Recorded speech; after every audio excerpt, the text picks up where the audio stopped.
In search of the ultimate GOAT in the tennis world, players choose who they think is the greatest of all time. Let's hear what they have to say. Who's the greatest tennis player of all time in your eyes? It's the same thing. I think Federer and Jordan are very similar. Okay. But I think Novak, statistically and all that type of stuff, is better. So no Sampras, no McEnroe, No Agassi, way. none of those No guys. way. Really? No, because I think Jordan could play in Numbers? this. I think, oh man, I'm just but Jordan could play in this era. I think Jordan could still play in this era, right, where those guys would get absolutely snipped in this era.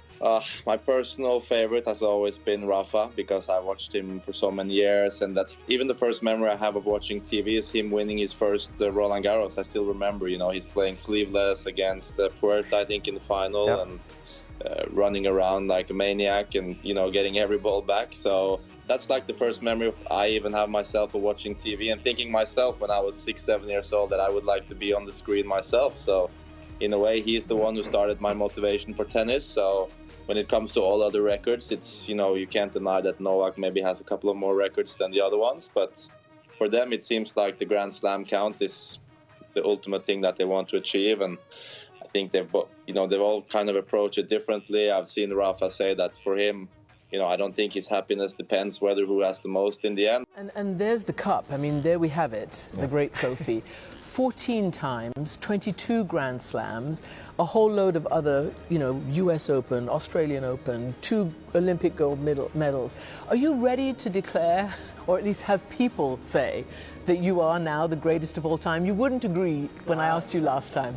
I honestly don't think much about that. And from the bottom of my heart, I really don't care that much, I mean, I think it doesn't matter. I think we achieved our dreams. I achieved my dream, and I enjoy what I am doing. Yeah, I understand the question, and I know the press and people is always caring a lot about this stuff. But in some way, I know I am in an important part of the history of the sport, and that makes me feel proud, happy, and at the end, doesn't matter much. Rafa's been tougher for me, even though I guess Novak's beaten me almost as many times now as well. But Rafa, for me, I guess, has been the ultimate challenge. Novak also, I don't know, I didn't have that problem early on. He just became a really, really good player and tough to beat. And now, especially in recent years, he's taking it to another level, of his own game. That's just make it harder for me to dominate him. But still, I'm winning my fair share of matches against him. And I really enjoy playing against Novak. I remember 2012 at the Olympics, I played Novak's second round. I was unseeded, but had won a couple weeks before and had won 2 out of the last 3 tournaments I played in. So I was feeling great. I felt like Wimbledon was a place where I could still, maybe catch lightning in a bottle, make a bit of a run. Felt great in practice that week. Went out second round. And Novak was someone who I had a decent record against to that point. And he beat me like a drum. I was like a child on the court. And I didn't play that. I walked off the court. I lost 2-2 on grass, right? Served average, and that's, it's not a good thing for me to serve average against Novak, but walked off the court and go, I'm going to go out tomorrow and feel like I'm playing well. He just beat me like a drum. And that was one of the first times. The US Open was a couple months later, obviously, but that was one of the first times where I'm going, this game is getting a little bit different than what I've been used to. These guys are playing, they're kind of from another planet right now. And that one kind of hit home for me. The way he was playing in that moment was eye-opening. Who in all of sport, any sport, who do you most admire?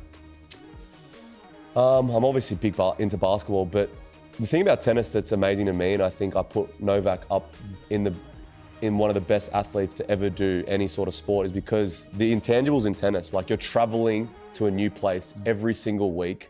You got a new time zone, new diet, you have no routine. And in any sport you know where you're going to be, you know when your flights are. With tennis, is nothing is cemented, so you got to just keep adapting. His ability to win in so many different circumstances is second to none. His mentality, I watched him at Wimbledon a few years ago and he was losing, and I'd never seen him play before live. And then I looked at him working himself up. Yep. And then before I knew it, he'd blown this guy away. Yep. So it was an English player. just blew him away. Yeah. But he was down, like a set down, and it looked like he was struggling. But then suddenly, out of nowhere, it just turned up the heat. Yeah, he's got experience. When I played him in the final, I felt like I won the first set. I was like, wow. And I knew that I had to stay in the moment, but I was like, okay, I'm only 2 sets away. And he was just so composed, man. He's played in over 30 Grand Slam finals. Like, I knew that I didn't have the experience, where he was just calm, collected. What's the best and worst thing about Novak? The best thing about Novak, I think, he's actually very down to earth. Like, he's a very good guy. Like, people, when you have that much success, you could be an absolute knob. Where like he's just like really down to earth, super helpful, super funny. He's actually a joker. Like, he's hilarious. And the most annoying thing about him? He's so annoying that he let Alcaraz win Wimbledon and didn't let me win Wimbledon. Alcaraz was always going to win more Grand Slams, but you could have given me one. Do you know what I mean? Like, give me one. Rafa Nadal or Novak Djokovic? Rafa Nadal. There you go. And even tougher for me that he has been my idol since I started playing tennis. I look up to him. Probably thanks to him, I really wanted to become a professional tennis player. Who played better was Federer. Who is the best? Djokovic, because Djokovic won more titles than the others. Who could be the best without injuries? My nephew. But he has injuries. At the end, the best is Djokovic. Bill Simons, Inside Tennis. Good going, Novak. Thank you. You've been saying that you're a student of the game, and the tournament is largely about your quest for this great achievement. But you also just said that Roger and Rafa have sort of gotten you or pushed you to where you are. I'd like to ask really directly, who do you think is better on a neutral surface, or just talk about the attributes they bring? Who is better between the two? Between the two, yes. On what is neutral surface? Is it ice? Is it water? Is it? Well, Federer is better. I think actually one of the best, I think, images that I've ever seen from tennis is them playing on a half grass, half clay court. That was fun. I thought that was fantastic. Yeah. Whoever came up with the idea was genius, and I was, as a tennis fan, I enjoyed that very much. So whoever won that match, you have your answer. But No, I mean, it's difficult, look, to say who is better because, you know, three of us, we're all so different. We have different styles, we have different trajectories or journeys to where we are at this moment, and we all had tremendous success, some more on one surface, some on the other surface.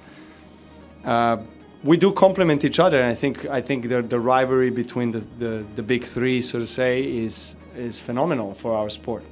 So the more traction, the more conversation there is around the three of us, or the GOAT discussion, or etc., the better in general for our sport. So yeah, I hope people still keep on talking about it. We have time.